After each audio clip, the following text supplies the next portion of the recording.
Assalamualaikum warahmatullahi wabarakatuh, teman-teman. Balik lagi sama kami dari Kamida 93 Channel. Oke, kali ini kita akan membahas masih berhubungan dengan dari sejarah dan kehidupan. Kita kali ini kan kemarin Kamida banyak membahas tentang pesugihan, tempat-tempat yang dianggap bisa memberikan kekayaan dengan perjanjian khusus dengan jin makhluk yang ada di sana, ya, penghuni di sana.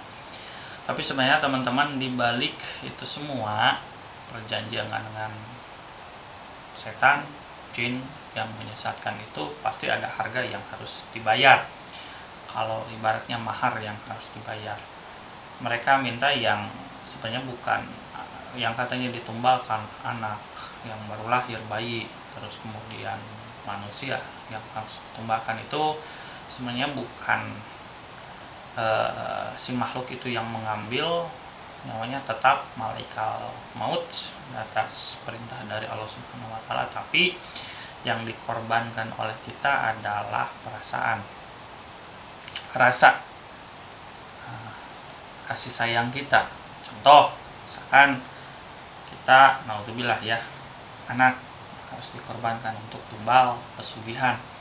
Itu bukan berdasarkan kita memberikan itu untuk iblis, tapi bagaimana sampai mana loyalitas kita pada makhluk yang katanya akan memberikan kekayaan. Itu pun sebenarnya bukan kekayaan mutlak, ya.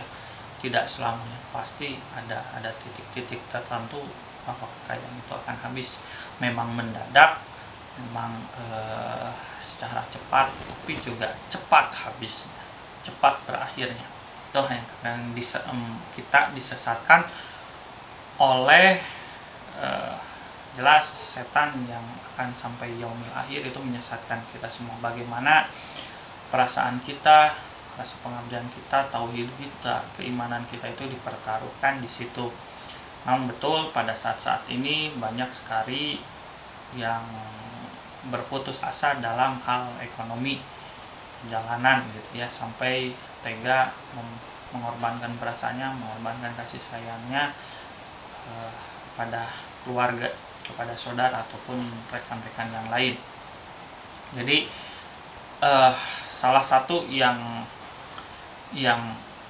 contoh ada di pesisir pantai selatan, itu sebuah tempat yang dikatakan bisa memberikan kekayaan dengan perjanjian khusus, tumbal dan sebagainya.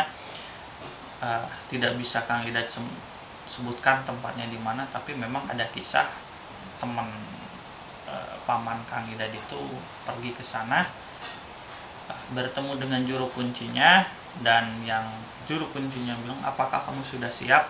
Pasti rata-rata bertanya dulu seperti itu sebelum melakukan, tidak langsung diarahkan, ya, ditanya dulu, benar sudah siap dengan segala resiko? Sudah, dan diarahkan. Yang dipintanya adalah domba berkaki dua. Apa itu domba berkaki dua? Disimbolkannya seperti itu, dan yang dipinta adalah ibunya, katanya. Nah, kemudian karena berpikir dalam, akhirnya tidak sanggup karena terlalu besar perasaannya, kasih sayang kepada orang tua. Memang sebelumnya juga terdesak ekonomi untuk mencukupi kebutuhan keluarganya, tidak sanggup, dan si juru kunci itu memberikan satu bungkus rokok dan diamanahkan jangan dipakai sembarangan. Tapi karena penasaran, setelah pulang dari situ tidak jadi ritual, pulang karena penasaran, ternyata pada saat dihisap rokoknya, dibakar, katanya di kendaraan itu bisa melihat manusia yang berkepala kambing, manusia yang berkepala kuda, yang menurutnya itu pengabdi juga, ya, memakai sesuatu hal-hal yang itu tidak diperkenankan dalam agama. Dan setelah itu dimatikan, dan memang sampai saat ini katanya tidak sembarangan satu bungkus padahal tidak sampai habis.